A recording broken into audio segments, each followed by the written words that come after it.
మరి ఇప్పటికీ ఆయనకు ఇక ఓ దిక్కుగా లాగు తడుస్తుంది పాకిస్తాన్కి.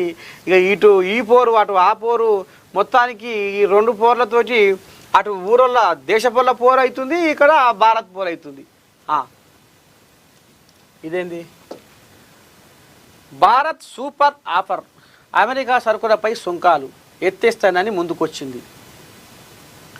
ట్రంప్ మరో సంచలన ప్రకటన. అమెరికాకు చెందిన సరుకులపై అన్ని రకాల సుంకాలను ఉపసంహరించుకోవడానికి సిద్ధంగా ఉన్నట్లు భారత్ తమకు తెలిపిందని అమెరికా అధ్యక్షుడు డొనాల్డ్ ట్రంప్ మరో బాంబు పేల్చారు. ఖతార్ పర్యటనలో ఉన్న ట్రంప్ ఆ దేశ రాజధాని దోహాలో గురువారం జరిగిన ఓ వాణిజ్య సదస్సులో పాల్గొన్నారు. ఈ సందర్భంగా మాట్లాడుతూ ఈ సంచలన ప్రకటన చేశారు. ఎటువంటి సుంకాలు లేని ఒప్పందానికి సిద్ధంగా ఉన్నట్లు భారత్ నుంచి ప్రతిపాదన వచ్చిందన్నారు. ట్రంప్ ప్రకటనపై భారత విదేశాంగ మంత్రి జైశంకర్ స్పందిస్తూ భారత్ అమెరికా మధ్య వాణిజ్య చర్చలు కొనసాగుతున్నాయి, అవి సంక్లిష్టమైనవి, అన్నింటిపైన స్పష్టత వచ్చే వరకు నిర్ణయం తీసుకోవటం అంటూ ఉండదు. ఏ వాణిజ్య ఒప్పందమైనా ఇరు దేశాలకు లబ్ధి చేకూర్చాలి, దీనిపై ముందే తీర్పులు ప్రకటించేయటం అపరిపక్వత అవుతుంది అని పేర్కొన్నారు. కాగా భారత్ సుంకాలు వేయబోనని చెప్పిందన్న ట్రంప్ ప్రకటనపై కాంగ్రెస్ ప్రధాన కార్యదర్శి జైరాం రమేష్ ఎక్స్లో పలు ప్రశ్నలు సంధించారు. ఏందది? కేంద్ర వాణిజ్య మంత్రి ప్రస్తుతం అమెరికాలో ఉన్నారు, ట్రంప్ ఏమో దోహా నుంచి మరో భారీ ప్రకటన చేశారు. ప్రధానమంత్రి ఈ వ్యవహారంపై ఏం మాట్లాడడం లేదు. ఇంతకు ఆయన దేనికి అంగీకరించారు? ఆపరేషన్ సింధూరు నిలిపివేతకు ట్రంప్ ప్రకటనకు మధ్య ఏమైనా సంబంధం ఉందా?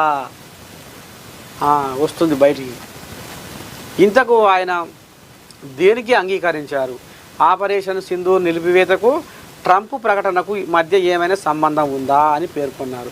మరోవైపు అమెరికాతో వాణిజ్య ఒప్పందం ఖరారు కోసం చర్చలు జరిపేందుకు కేంద్రం వాణిజ్య మంత్రి పీయూష్ గోయల్ ప్రస్తుతం అమెరికాలో ఉన్నారు. భారత ఉత్పత్తుల మీద ట్రంప్ ఇటీవల 26% సుంకం విధించి ఆ తర్వాత 90 రోజుల తాత్కాలిక మినహాయింపు ఇచ్చిన విషయం తెలిసింది. ఈ గడువు ముగియక ముందే ఇరు దేశాల వాణిజ్య ఒప్పందాన్ని ఒక కొలిక్కి తీసుకురావాలని భారత్ ప్రయత్నిస్తుందని సంబంధిత వర్గాలు తెలిపాయి. అమెరికాలో ఐఫోన్ ప్లాంట్ను పెట్టండి.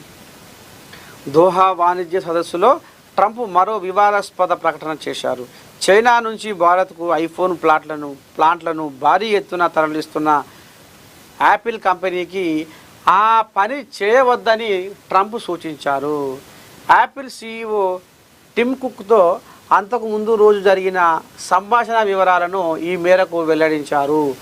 భారత్లో నిర్మించే బదులు అమెరికాలో ఐఫోన్ తయారీ ప్లాంట్ను నిర్మించాలని టిమ్కు సూచించానని, భారత్ తన అవసరాలు తాను చూసుకోగలదని చెప్పానన్నారు. ఇక మీదట అమెరికాలో యాపిల్ కంపెనీల్లో ఉత్పత్తి పెరగనుందన్నారు. అయితే భారత్లో పెట్టుబడులకు సంబంధించి తమ ప్రణాళికలపై ట్రంప్ ప్రకటన ప్రభావం ఉండబోదని యాపిల్ కంపెనీ ఉన్నతాధికారులు స్పష్టం చేసినట్టు కేంద్ర